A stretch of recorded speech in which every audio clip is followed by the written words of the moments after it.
Bausoko azken tabernetan ez zintudan ikusi zure lagunez oroitzen ez dela zure lagunez oroitzen ez dela.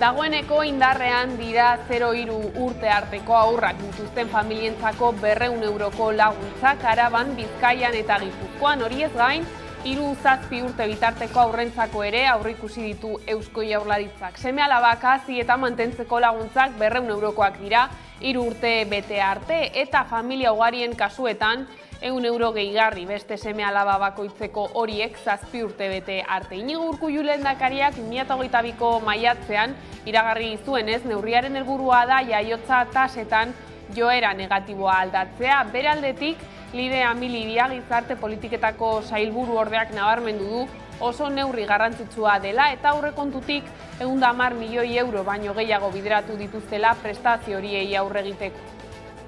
Laguntza hau hilero jasoko da eta erronka demografikoako estrategia barruan egiten dugun apostu sendo bada. Esan behar da baita ere, eskaerak martxoaren batetik aurrera eskatu ahal izango direla eta atzera eragina dutela gainera.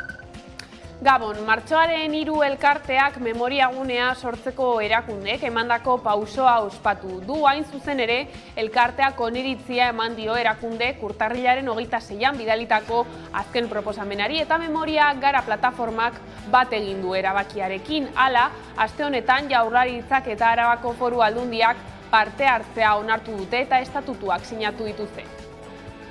Gobernuaren kontseiluak argi berdea dio. Arabako Foru Aldundiak martxoak 3 memoriagunea fundazioa izan parte hartzeari. Eta fundazio horren estatutu arautzailea onartu ditu. Erakundeok fundazio honen estatutuak onartuta eta 3 erakundeen parte hartzea berretzita uste dugu pausu erabakigarria ematen dela, fundazioa bera sor dadin, eta horrela beteko dela gasteiztar asko eta askoren nahia 1976an izan zeran gertakari eta malgarri haien inguruko aitortza eta memoria egiten.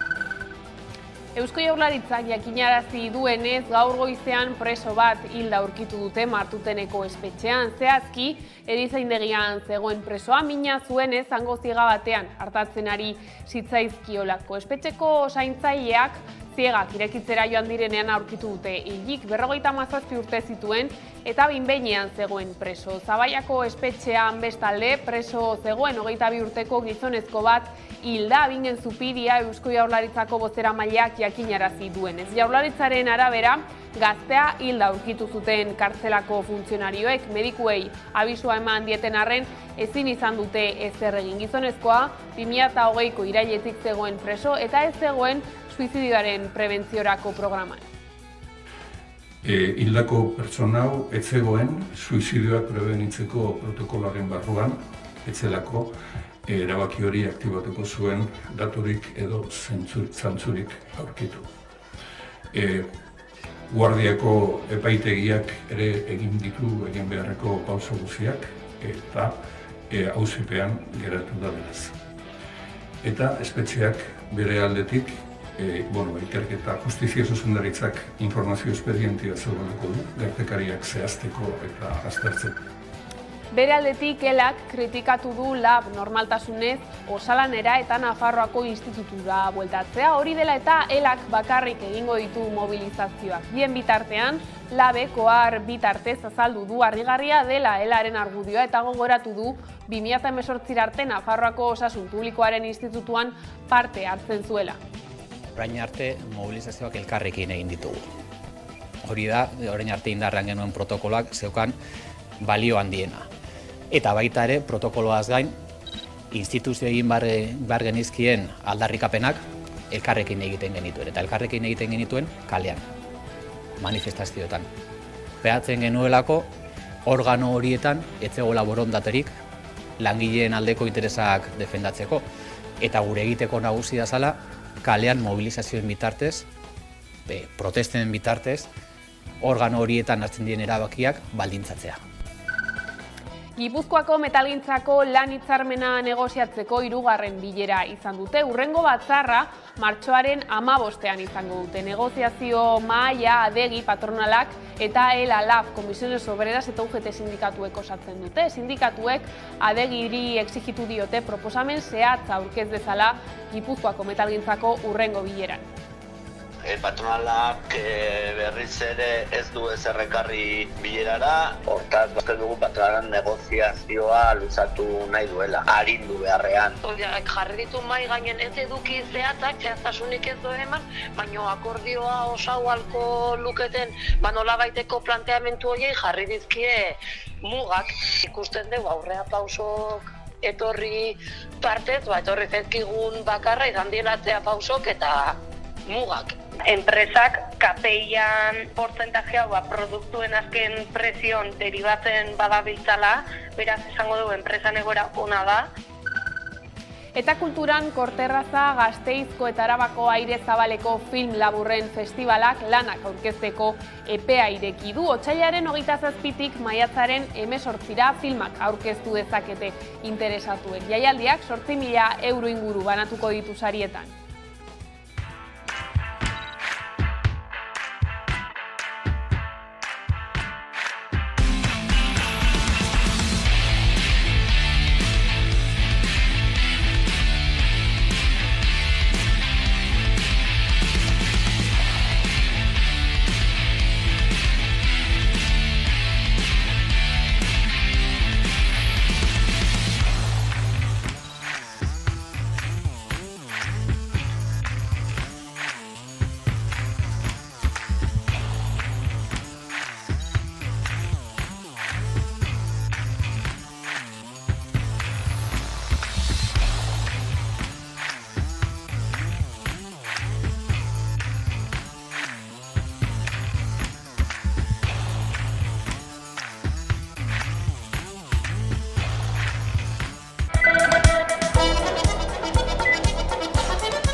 Ongietorriak gaueko albistegira. Indarrean dira 0-3 urte arteko haurrak dituzten familientzako 200 euroko laguntzak Araban, Bizkaian eta Gipuzkoan gaurtik aurrera. Jaurlaritzaren arabera, 75.000 pertsona inguru baliatu ahalko dira laguntzaz. Indarrean dira 0-3 urte arteko haurrak dituzten familientzako 200 euroko laguntzak Araban, Bizkaian eta Gipuzkoan. Laguntza hau, hilero jasoko da, eta erronka demografikoako estrategia barruan egiten dugun apostu sendo bada. Baina nork eska ditzake laguntzak? 3 urte arteko haurrak dituzten familiek eska ditzakete eta hilero 200 euroko diru laguntzak emango die Jaurlaritzak seme-alaba bakoitzeko. Eta familia-ugariek 3. seme-alaba edo ondorengo bakoitzagatik horiek 7 urte bete arte, hilean 100 euroko gehigarria jasoko dute. Alabak edo semeak 133ko edo hortik gorako desgaitasuna edo mendekotasun egoera aitortu badu, aurreikustako laguntzak bikoiztu egingo dira. Martxoaren 1ean ireki dira laguntzak eskatzeko epea eta 2023ko urtarrilaren 31 arte egongo da zabalik. Esan behar da baita ere, eskaerak martxoaren 1etik aurrera eskatu ahal izango direla eta atzera eragina dutela gainera. Laguntza horiek gainera bateragarriak dira egungo kenkari fiskalekin eta baita dirusarreak bermatzeko errentak seme-alabak izateagatik jada ematen dituen diru laguntzekin ere. Bestalde, erritze anizkoitza duten eta adopzio anizkoitza duten familiek aparteko diru laguntza jasoko dute hilerokoaz gain.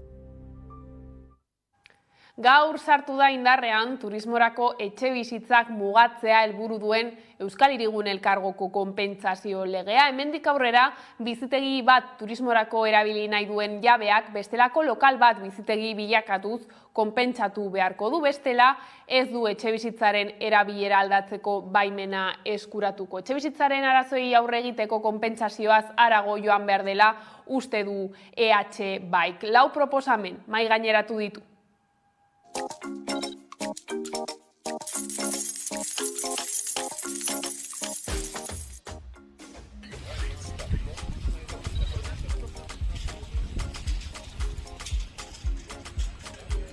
zailtasunak dituzten gero eta alokatzaile gehiagoren deiak jasotzen dituela eta aldak egunero alokatze kontratu iruzurtien praktika masibo bat ikusten du. Hiri elkargoak partikularrentzat eman dituen arauak pertsona moralei zabaldu behar dituela eta galdekiteko konpentsazio neurria plantan ezartzea eta konpentsazio gogor bat, zinez zaila eginen duena betetzeko. Konpentsazioa behar dugu Airbnb bezalako apartamentoak ez zabaltzeko eta hemen bizitzeko urte guzian behar ditugun etxe bizitzak errekuperatzeko. Gai zaldatuta ELAK eta LABek 2010ean erabaki zuten bi erakundetatik alde egingo zutela. Hala ELAK kritikatu du LAB normaltasunez osalanera eta Nafarroako institutura bueltatzea. Hori dela eta ELAK bakarrik egingo ditu mobilizazioak, bien bitartean LABek ohar bitartez azaldu du harrigarria dela ELAren argudioa eta gogoratu du 2018 arte Nafarroako Osasun Publikoaren Institutuan parte hartzen zuela.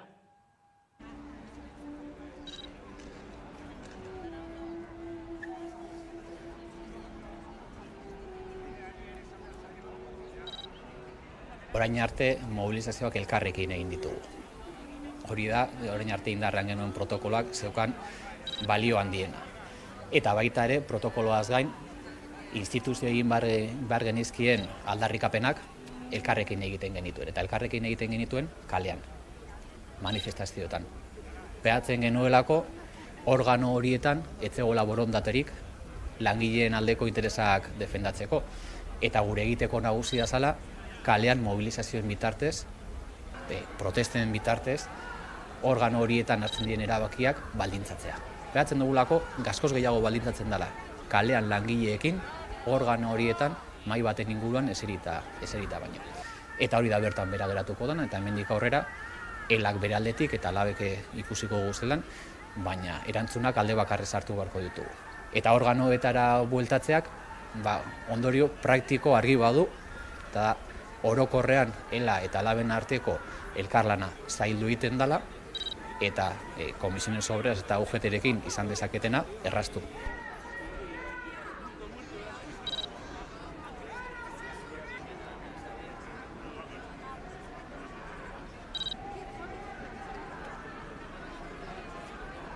Eta guretzat gai oso sentiberak diren gai batzu elkarrekin landu nahi izan ditugu eta zaindu ditugu. Eta hau ere galtzeak asko zailtzen du etorkizunean elkarlanean aritu ahal izatea. Gipuzkoako metalgintzako lan-hitzarmena negoziatzeko 3. bilera izan dute. Hurrengo batzarra martxoaren 15ean izango dute. Negoziazio mahaia adegi patronalak eta ELA, LAB, Comisiones Obreras eta UGT sindikatuek osatzen dute. Sindikatuek adegiri exigitu diote proposamen zehatz aurkez dezala Gipuzkoako metalgintzako hurrengo bileran. Izan ere salatu dutenez, patronalak gainontzeko lurraldeetan adostutako eduki txikiak inposatu nahi ditu.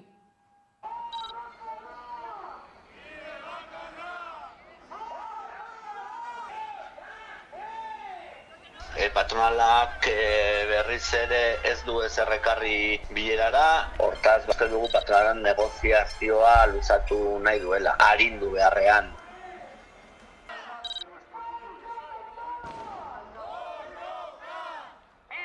Jarri ditu mai gainen ez eduki zehatzak, zehaztasunik ez du eman, baina akordioa osau alko luketen nolabaiteko planteamentu horiei jarri dizkie mugak.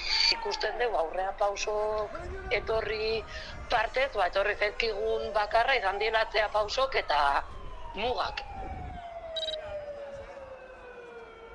Enpresak KPI-an portzentajea produktuen azken presion deribatzen badabiltzala, beraz esango dugu enpresan egoera ona da. Akordio bat nahi baldin badeu, borroka izango dala akordioa baldintzauko don modu bakarra. Hurrengo egunetako beste sindikatu deitea gure artean elkartu eta nolabaiteko mobilizazio batzuk adosteko patronalan jarrera aldatzen dan. Negoziaketa oraintxe hasi da, baina garbi da ona da, ez badao eduki nahikorik edo negoziaketa momentu batean agortzen baldin bada, guk konfrontaziora juteko autua hartuko deula, eta egia dare bai beti esan deula, azkenen batasunak indartze gaitula. Oraingoz badakiguna eta gure konpromisoa da asanbladak egitea gure komarketako afiliazio eta militantziarekin. Eusko Jaurlaritzako Osasun Saila eta sindikatuak gaur ziren elkartzekoak. Hala ere, sindikatuak ez dira agertu mahai sektorialaren bilerara. SATXE, KELAK, LABek, SM, Comisiones Obrerasek eta UGTek azaldu dutenez, zuzendaritzak ez du borondaterik erakutsi Osakidetzako lantaldeak pairatzen dituen arazo larriei konponbidea bilatzeko.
Gai zaldatuta, memoria gunea sortzeko erakundeek emandako pausoa ospatu du Martxoak 3 elkarteak. Hain zuzen ere, elkarteak oniritzia eman dio erakunde urtarrilaren 26an bidalitako azken proposamenari eta Memoria Gara plataformak bat egin du erabakiarekin. Hala, aste honetan Jaurlaritzak eta Arabako Foru Aldundiak parte hartzea onartu dute eta estatutuak sinatu dituzte.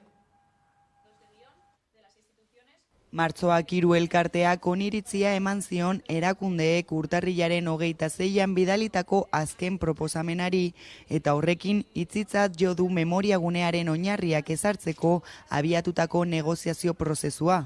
Erakundeek patronatuan parte hartzea onartu dute eta estatutuak sinatu dituzte. Horrela, prozesuak hainbat hilabete geldirik egon ondoren aurrera egin du. Erakundeok fundazio honen estatutuak onartuta eta 3 erakundeen parte hartzea berretzita uste dugu pausu erabakigarria ematen dela, fundazioa bera sor dadin, eta horrela beteko dela Gasteiztar asko eta askoren nahia, 1976an izan ziren gertakari eta malgarri haien inguruko aitortza eta memoria egiteko. Gobernuaren kontseiluak argi berdea eman dio, Arabako Foru Aldundiak Martxoak 3 memoriagunea fundazioan patroi gisa parte hartzeari. Eta fundazio horren estatutu arautzaileak onartu ditu.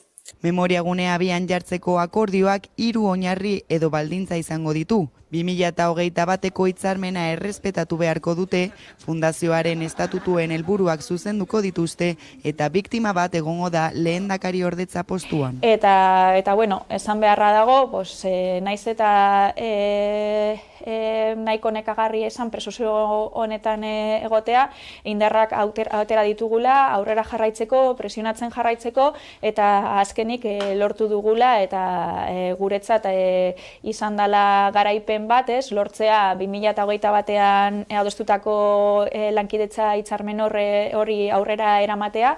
Gauzak horrela memoriagunean nola izango den eta zer eskainiko duen erabaki behar dute hurrengo hilabeteotan. Ez genuen nahi, argi genukan ez genuela nahi izatea nolabait memoriaren enkapsulamendu bat, nahi genuen izatea zentro ireki bat, zeinak lotuko dituen atzoko eta gaurko borrokak, Martxoaren 3ak ere hori irakasten digu. Bestalde, Espainiako gobernuak patronatuan sartzeko asmoa iragarri du. Aurrekontu orokorretan proiektuarentzako 600.000 euro bideratu ostean. Eusko Jaurlaritzak, Arabako Aldundiak eta Gasteizko udalak ziurtatu dutenez ez dute eskaera ofizialik jaso. Biktimen elkartea berriz erabaki horren aurka azaldu da. Ostiral honetan, 1976ko martxoaren 3an Gasteizen gertatutako sarraskiaren 47. urteurrena izango da. Azken asteotan martxoak 3ko memoriagunea albistea izan da. Izan ere, asteartean Eusko Jaurlaritzak eta Arabako Foru Aldundiak parte hartzea onartu dute eta estatutuak sinatu dituzte. Ostiralean, Gasteizko udalak sinatuko ditu eta horrekin ekimena aurrera eramateko prozesua martxan jarriko da. Horri buruz hitz egin dugu Nerea Martinez de Aranburu Zabalarekin, martxoak 3 elkarteko kidea, eta Pedro Maria Martinez Ozioren iloba, eta Julen Diaz de Argoterekin, Memoriagarako kidearekin. Baitu, 47 urte daramatzate borrokan elkarteko kideak, egia, justizia eta erreparazioa lortzeko. Egian aurrera pausu itzelak eman dira, zeren eta kriminalizatuta izan dira langileak, izan ziren langileak hasieran, eta orain ja bertsio hori guztiz desmontatuta dago. Hasieratik Gasteizko herriak bazekien gertatutakoa, baina komunikabideetan beste realitate bat saltzen zen, eta alde horretatik aurrera pausuak itzelak izan dira. Justizia, hor gaude, justizia unibertsalagatik borrokan, gertatutako erantzuleak epaitutak izan daitezen. Alde horretatik ez dugu emaitza handirik jaso, baina bai indarrez jarraitzen dugu borrokan jarraitzeko. Eta erreparazioan nik uste dut hemen egitea lortu dugun memoriala izan daitekela, martxoak 3ko memoriala izan daitekela biktimak erreparatzeko tresna importantea. Eta memoriala hori aurrera ateratzea lortu dugu hemengo gizarte eragileei esker. Gu izan bai gara hasieratik alderdi politikoak presionatu izan ditugunak eta bultzatu izan ditugunak memorialara eraikitzeko aurrera pausuak emateko. Azkenengo hilabetetako negoziazio prozesuan biktimok sentitu gara nahiko gaizki tratatuta. Azkenean, instituzioen azken orduko gidoi aldaketak, adostutako dokumentoetan egin dituzten aldaketak, horiek sortzu ditute mesfidantza eta azkenean sentsazio txar bat guregan.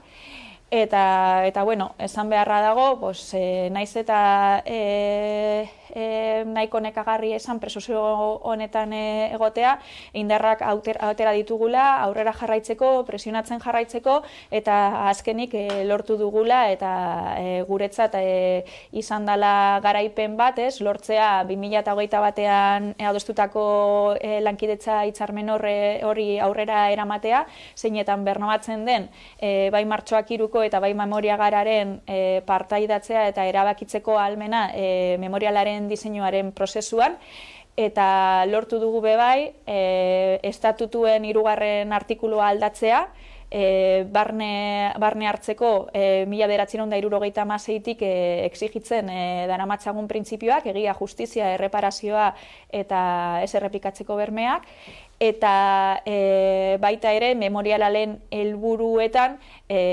guk ezinbestekoa dela uste dugun izaera bizi hori ere kontemplatzea. Ez izatea leku estatiko bat, esposaketa estatiko bat, baizik eta izatea dinamikoa eta lotura izatea lehengo borrokak gaur egungo borrokekin. Eta 3. eskaera elkartearen partetik izan zen ohorezko lehendakaritza bat izatea patronatuan martxoak 3ko biktima batentzat, bai hitza izango zuena, baina ez bozka, baina horri ezetz esan ziguten erakundetatik, ez dugu ulertu oraindik zergaitik, zeren azkenean simbolikoa zen ohorezko lehendakaritza hori, baina horren ordez eskaini ziguten lehendakaritza orde bat, biktimon 4 bokaletako 4 batzordekidetako batentzat. Lehendik eta martxoaren 3ko elkarteak bazuen, ahalegin edo nahi hori, martxoaren 3ko San Francisco Eliza honetan memoria zentro bat egoteko, hau izan ahal izateko.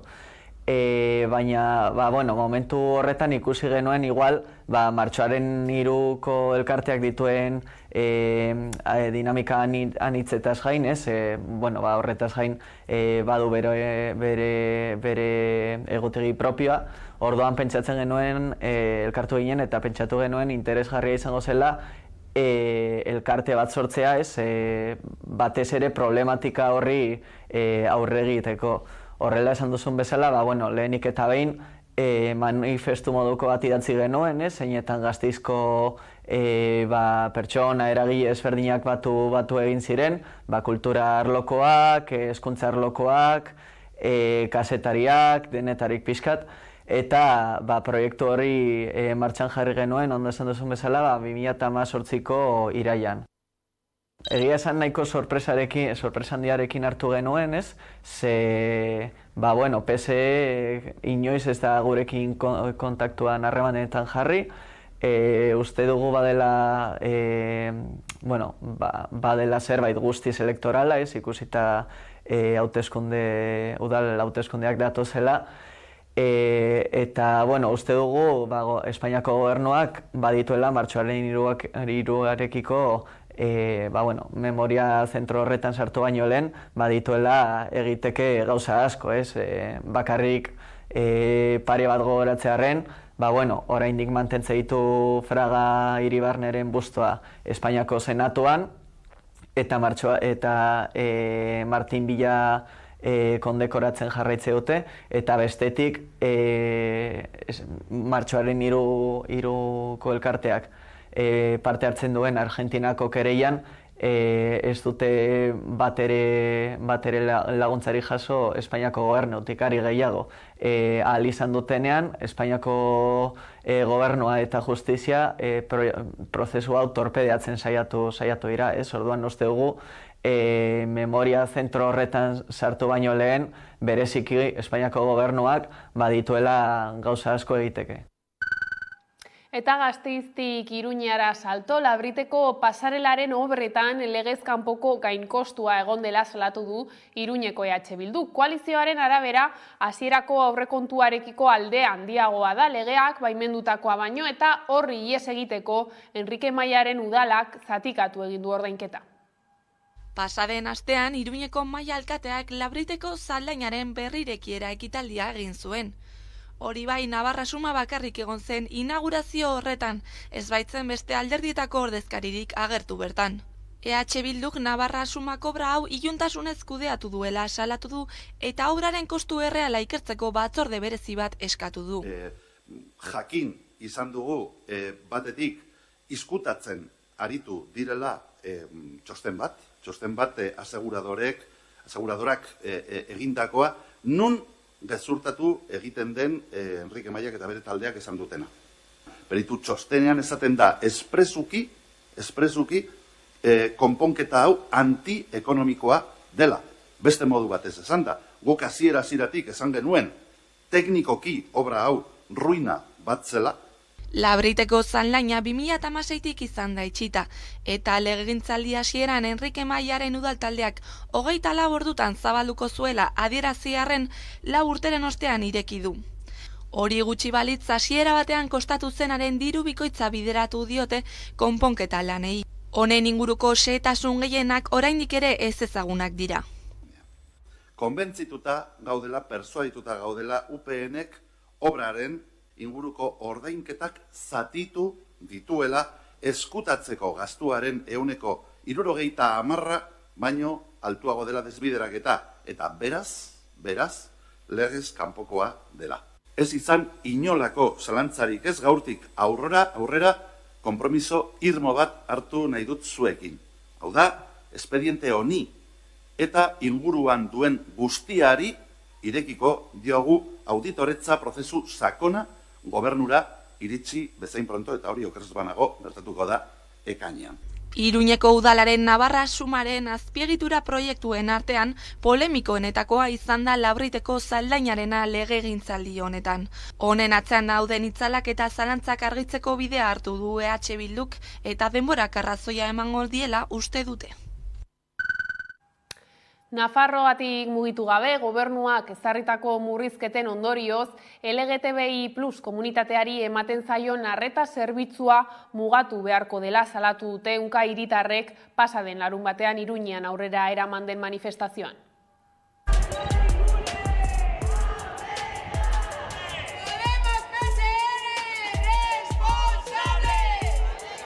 Orain arte Katalingunek egiten zuen lana zen Nafarro osoan sensibilizazioa, herriz herri udaletxeekin, kultur eragileekin, kulturretxeekin, eskolekin lan bat egiten zuen eta hori dena bertan bera geratu da. Orain argi dugu hau izan dela zuek egin duen maniobra bat, Katalingorrik orain arte egin duen lana berenganatzeko. Ez dugu beste zentzurik hartzen, ez dugu lertzen zergatik ez duen hitz egin nahi, kolektiboarekin, ez dugu lertzen zergatik ez duten hitz egin nahi Katalinguneko profesionalekin, eta zergatik ez duten kolektiboarekin kontatzen proiektu berri bat egin nahi badute, proiektu hori denen artean partekatzeko eta eraikitzeko.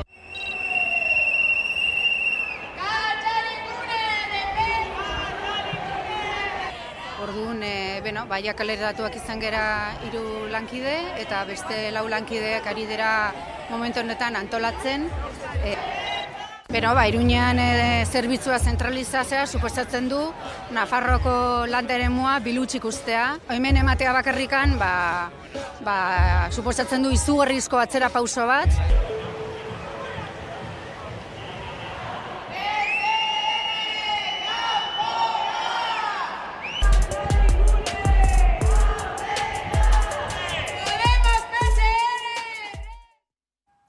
€53.000 murrizketa, 3 langileren kaleratzea, zerbitzuaren zentralizazioa Iruñean eta proiektu berri baten falta, horiek dira Katalingorri elkarteak salatu dituen murrizketa nagusiak. Horren inguruan hitz egiteko Arraitz Kotx, Elizegi Katalingorriko kidea daukagu pantailaren bestaldean. Gabon.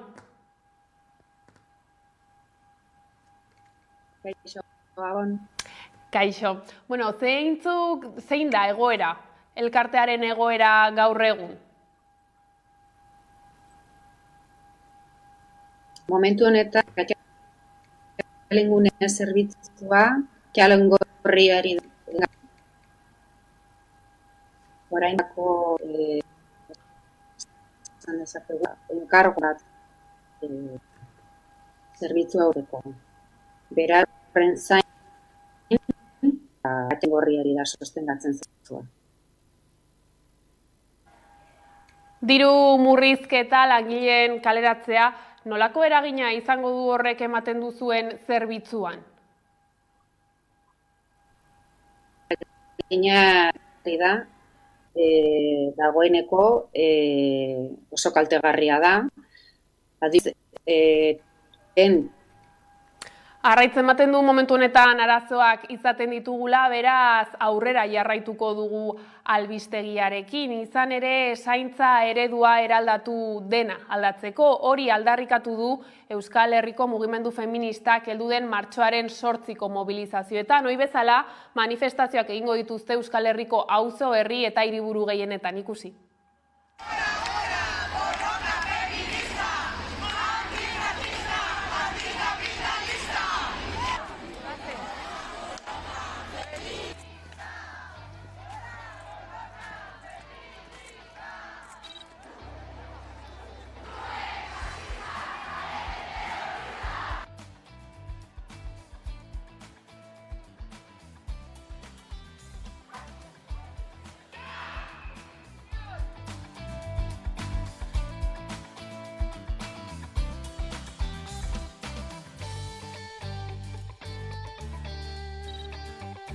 Eta aurrean dugun zaintza sistema heteropatriarkala suntsitzeko, martxoaren 8an Euskal Herriko kaleak hartuko ditugu. EAJak, PSNek, CNek eta Confebaskek zaintza behar desberdinak merkantilizatzearen, privatizatzearen eta haiekin espekulatzearen ardura du.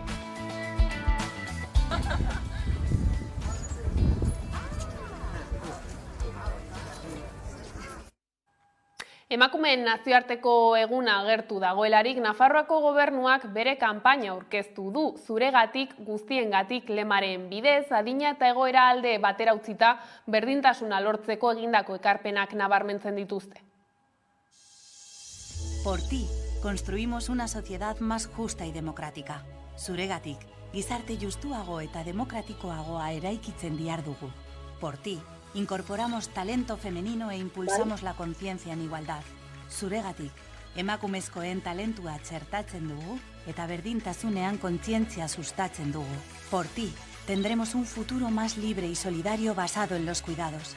Zuregatik, zaintzain oinarritutako etorkizun askeagoa eta solidarioagoa izango dugu. Por ti, por todas. Zuregatik, guztiengatik.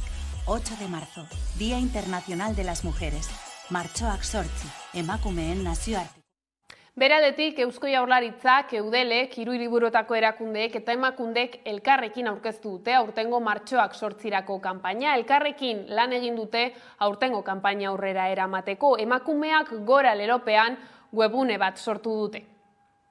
Gisa ezin dugu beste aldera begiratzen jarraitu. Egituraz aldaketak behar ditugu emakumeok lidergo posizioetara heltzeko ditugun zailtasunekin amaitzeko. Erabakiak hartzen diren lekuetan emakume gehiago behar ditu. Eta berdintasunez iristeko aukera izan behar dugu. Horretarako gure ahalmen guztia berdintasunean garatzeko aukera emango digun gizarte bat eraiki behar dugu. Emakumeak gora egiteko aurkitzen dituzten oztopoak gainditu behar ditugula aldarrikatzen du kanpaina honek. Baina honekin batera baita ere pedagogia pixka bat ere egin nahi izan dugu. Nolabait ez genuen geratu nahi lelo batean bakarrik. Horregatik, kanpaina honi gehitu zaio webgune berezi bat emakumeakgora.eus. Eta honetan saiatu gara azaltzen. Nolabait, zeintzuk diren emakumeek lidergo eta erabaki postuetara heltzeko dituzten zailtasunetako batzuk.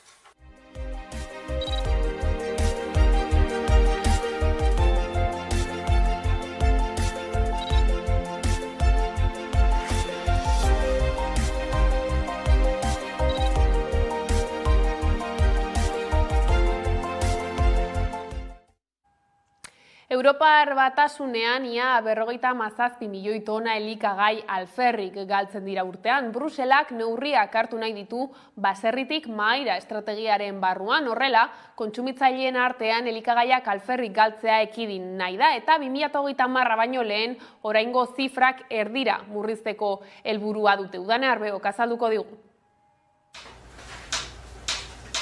Ia 57 milioi tona elikagai alferri galdu ziren Europar Batasunean 2020an, eta kopuru horiei aurre egiteko neurri sorta bat proposatu Bruselak baserritik mahaira estrategiaren barruan. Europako estatistika bulegoaren azken datuek erakusten dutenez, Europar Batasunean ekoizten diren elikagaien 10% inguru bidean galtzen dira, bai banaketan, bai jatetxe zerbitzuetan, bai etxeetan. Europar Batasuneko herritar bakoitzak 127 kilo janari eta edari galdu zituen 2020an. Hau da, 57 milioi tona, galtze hori 130 milioi euro inguru lirateke. Kontsumitu ez ziren 127 kilo horietatik 70 kilo etxean galdu ziren.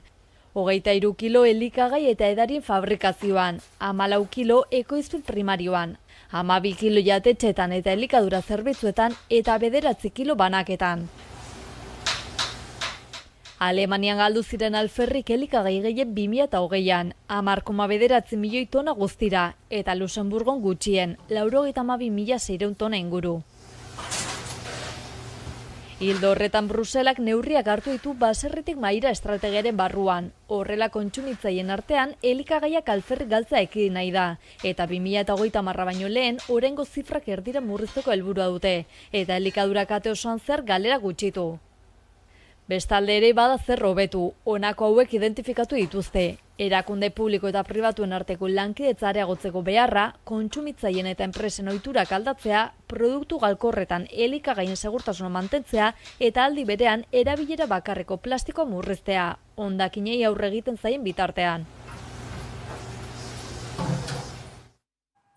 Gasteizko udalak pertsona gorrentzako interpretazio zerbitzua ezarri du. Sistema Euskadin eskaintzen da lehenengo aldiz Gasteizen eta estatuko lehenengoetako bat da. Gasteizko udalak zein hizkuntzako bideo interpretazio zerbitzuaren proiektu pilotua jarriko du martxan.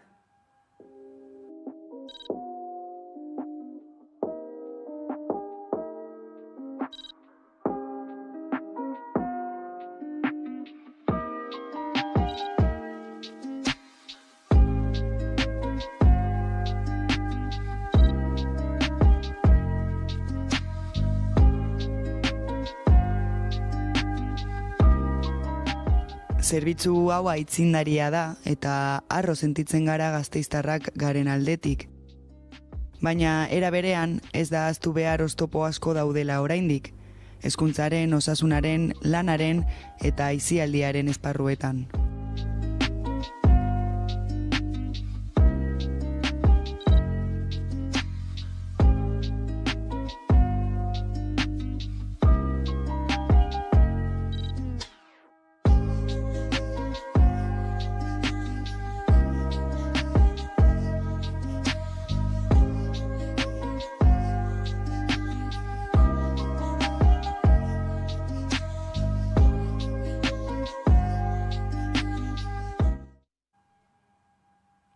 Gaiz aldatuta Zabaiako espetxean preso zegoen 22 urteko gizonezko bat hilda. Bingen Zupiria Eusko Jaurlaritzako bozeramaileak jakinarazi du. Jaurlaritzak espetxen eskumena hartu duenetik Zabaian hilden lehenengo presoa da atzokoa. 2020 urteaz geroztik ez da presorik hil bertan, baina urte hura bereziki latza izan zen espetxean. 6 pertsona hil ziren salaketaren arabera eta elkarteak salatu du kasu horietako batzuk oraindik argitu gabe daudela. Horrez gain, gaur goizean preso bat hilda aurkitu dute Martuteneko espetxean.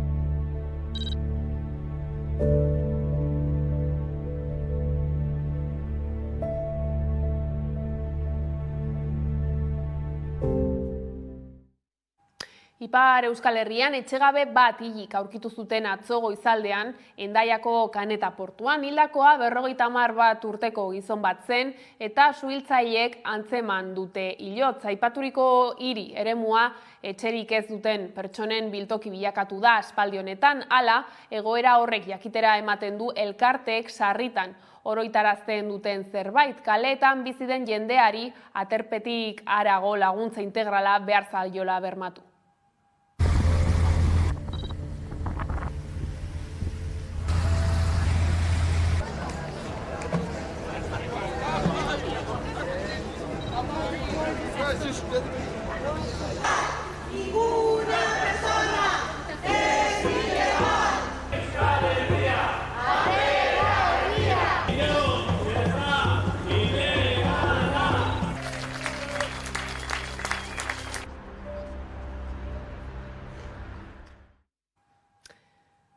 Eta Gasteizera bueltan Errekale horreko etxebizitzak bizigarriak direla dio arkitektoen txostena. Kataluniako 2 arkitekto taldeek eraikinen ikuskapen teknikoa egin dute Errekale hor auzoan. Txostenak dioenez, auzoko blokeen egoera orokorra ona da, egokiak dira eta ez dute patologia larririk. Azterlanak auzoko 32 blokeetatik 19 egoera jasotzen du.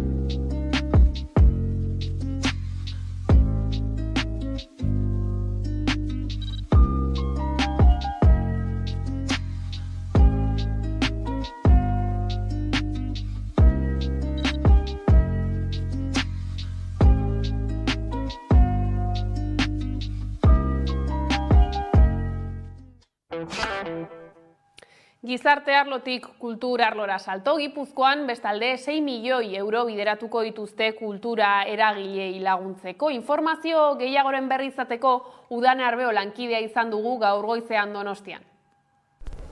Azken 4 urteetan 21 milioi euro inbertitu dituzte Gipuzkoako kulturan eta hain justu aurten Piztu kultura 2023 planak 6 milioi euroko dirulaguntza eskainiko du. Pandemiaren ostean martxan jarritako dirulaguntzak dira honako hauek eta kultura sektorean zegoen krisiari aurre egina zitzaion. Momentu honetan lurraldean kultura proiektua garatzeko finantzaketa nagusia bihurtu da eta aurtengo Piztu kulturak 5 lan lerro jarri ditu azpimarratuta. Lehenengoa kultura ehunerako laguntzak lirateke, bigarrenak udal eta museetarako laguntzak, hirugarrena sortzaileei zuzendutakoak eta azkenik ditugu enplegua sustatzeko jarduerak eta proiektu estrategikoak.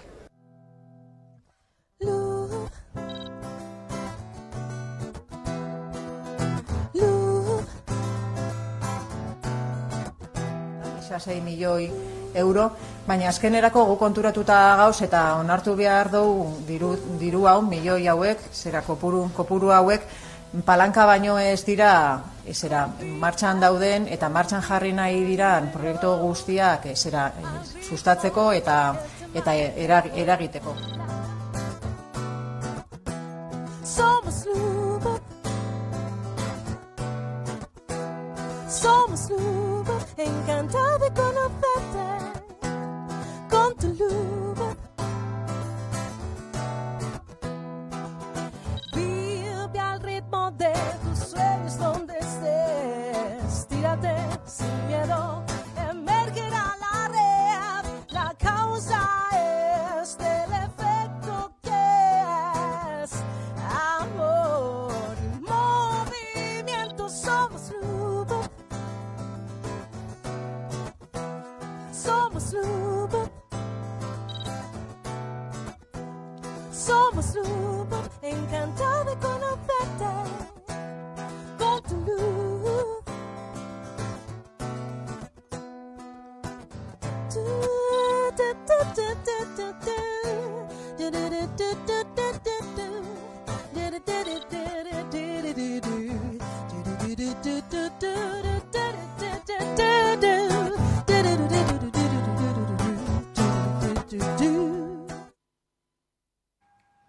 Bestalde, Javier Muguruzak bere azken diskoa aurkeztu berri du, Txitxarroa eta Atuna. Udane. Hementxe esku artean dut Javier Muguruza artistaren azken diskoa, Txitxarra eta Atuna, jolasez beterik dagoen diskoa da honakoa eta zoriontasuna dastatu daiteke hemen barnean dauden abestiak entzutean. Metaforak eta onomatopeak topatu daitezke bertako abestietan eta literaturak, poesiak eta musikak bat egiten dutela esan dezakegu. Leire Bilbao izan da lan berriaren hitzen egilea eta ondoren Bilbaoren poesiari musika jarri diote. Hitzetatik abiatuta doinua ezarri diote hemen barnean dauden abestiei eta honakoa izan da azken emaitza, Txitxarra eta Atuna. 10 abestik osatzen dute diskoa eta aurrei, gurasoei eta Aiton Amonei zuzenduta dagoela aipatu digu artistak berak, bestalde zer topatuko dugun azaldu digu, ikus dezagun. Musikariak eta ekipoa nahiko antzekoa da, baina esango nuke registro desberdina dagola, ez? Aurrekoan, bat aipatzearen Inigo Astizen hitzak ziren, eta esango nuke, ganberroxeagoak edo zirela, eta hauek behar bada goxoagoak, bururatzen zait, ez dakit, bereizteagatik pixkat, ez?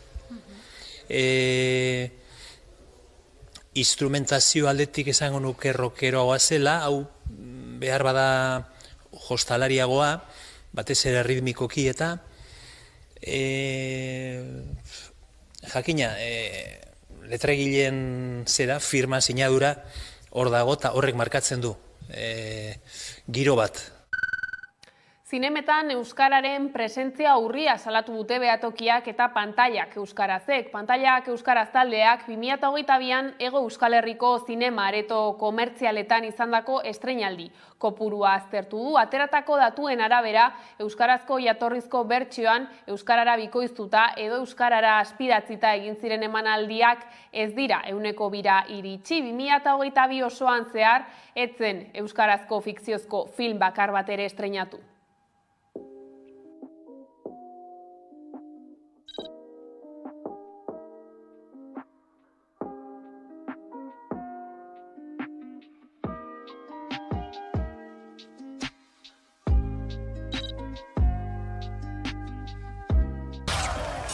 Aitak egin beharra bete du, buentarren babesteko. Aita! Nik gabe, noizbait, zainduko duk Ibarra. Hitz eman egidak. Utiko, ular sendoa beharko du, Ibarte honi zaiteko.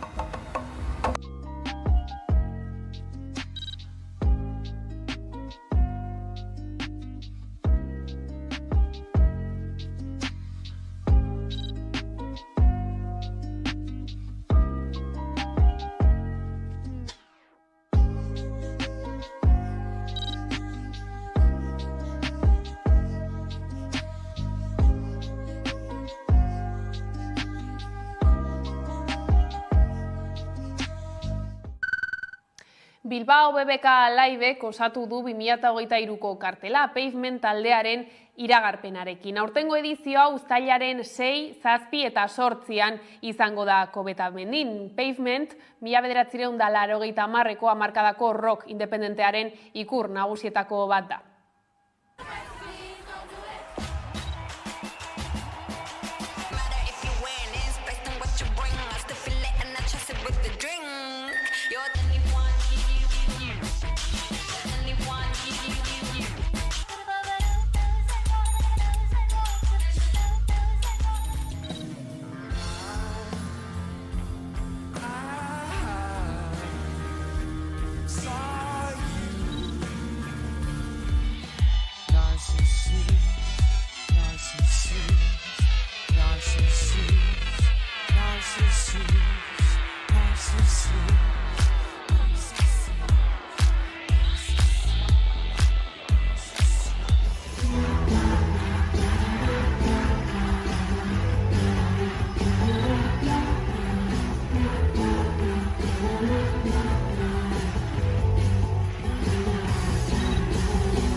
Hamaika telebista hotxa aspidatzi moduan ematen hasi da bere web horrian. Orain NLP teknologiak langunearekin elkarlanean duela aste batzuk dago martxan eta frogatuta adimen artifiziala baliatuz.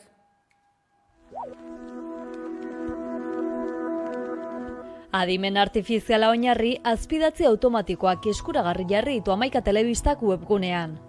Hamaikan hasi ginenetik bagenun helburu bat eta zan euskaldun berriei altzala eskaini ahal izatea azpitituluen bidez esaten genuena telebistan, ez?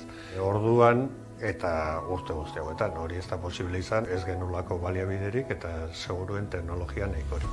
Orain NLP teknologia etxearekin, Eluiar Fundazioak kudeatzen duenarekin, posible izan du hori lantzea, bai elkarlanean azkenean beraiekin, eta kamekin ere bai beste gure aliatu teknologiko bat aspaldikoa, ez.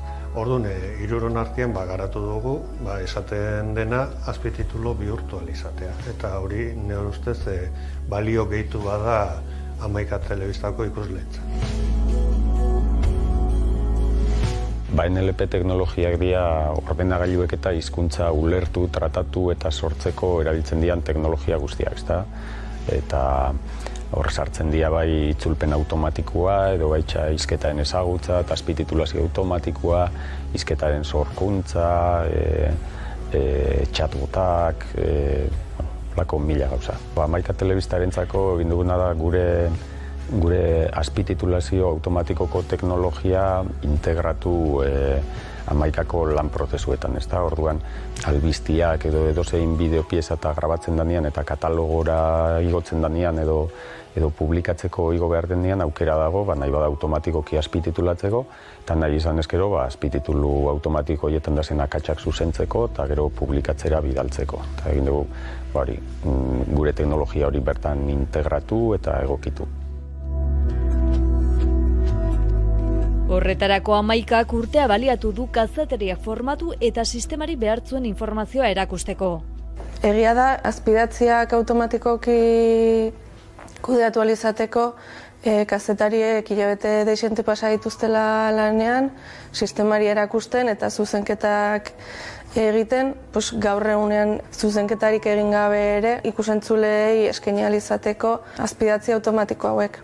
Azpidatziak martxan jartzeko helburu nagusia izan da batez ere irisgarritasuna. Irisgarritasuna bai entzuteko arazoak dituzten pertsonetan pentsatuz, baina baita ere euskara ikasten ari diren hoientzako lagungarri gisa. Aurrera begira erronkak izango dira, albisteetan ez ezik, elkarrizketetan eta saioetan eduki gehiagotan azpidatziak eskintzeko aukera izatea, eta baita zergaitik ez beste hizkuntza batean dauden elkarrizketak euskeratzea, edota kanpora begira ere interesgarria iruditzen zaigun edukia euskeraz sortu eta beste hizkuntza batzuetan azpidatzia izateko gaitasuna izatea. Hurrengo erronkak albiste zaratago elkarrizketak eta saio ezberdinak eskaini ahal izatea izango dira. Aurrerantzean ere proiektu hauekin jarraituko dugu, bai orai NLP-rekin eta bai kamekin eta beste batzurekin ere, espero dut topatzea berriak ere.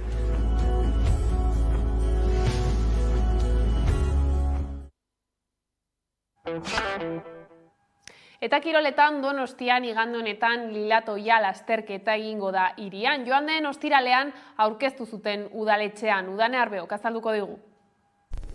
Lilatoiaren 33. edizioa ospatuko da igande honetan Donostian inoizko parte hartzerik handiena izango du 5 kilometroko lasterketak izan ere, iazko edizioan 5.000 emakume aritu ziren eta aurten berriz 6.000 emakume izango dira. Goizeko 10:00 ekingo zaio lasterketari bulebarren, baina aurretik zumba beroketa saioa egingo dute eta 11:30 behin lasterketa amaitzean alderdi ederren emango dituzte sariak. Antolatzaileek adierazi dute, eta aldeaz gain 250 lagun arituko direla, prestaketa lanetan voluntario gisa. Espainiako kopako finalerdiaren atarian, LKN artistak bi grafiti egin ditu Bilbon eta Iruñan. Tximi Abila eta Iker Muniain agertzen dira bertan, besarkatzen eta elkar musukatzen. Bi taldeen arteko lehiari erreferentzia eginez, honakoa dio Muniainen elastikoak, ezinezko maitasuna. 9 ekin diote Osasunak eta Atletikek Espainiako kopako azken txanpari. Gaur, joaneko partida dute biek ala biek sadarren.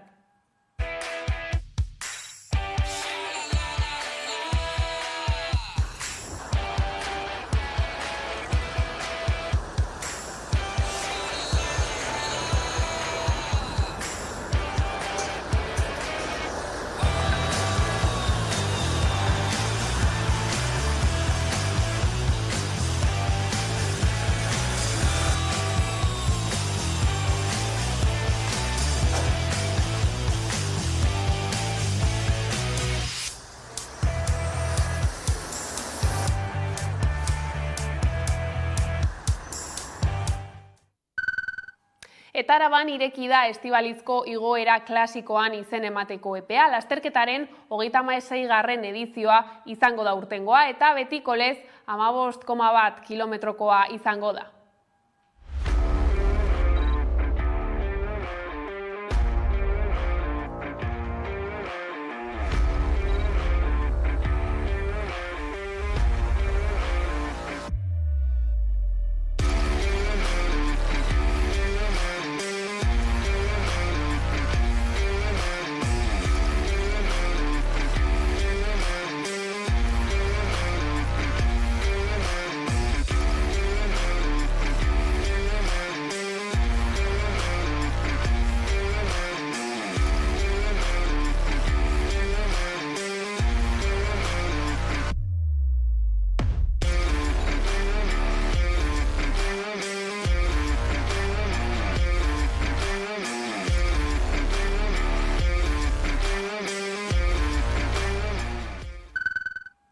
Astelehen honetan hasi da Woman Winter Series txapelketa aitzindaria Durangoko Eskurdi pilotalekuan. Hurrengo astelehenean jokatuko da bigarren partida eta martxoaren 13an lehiatuko da final handia.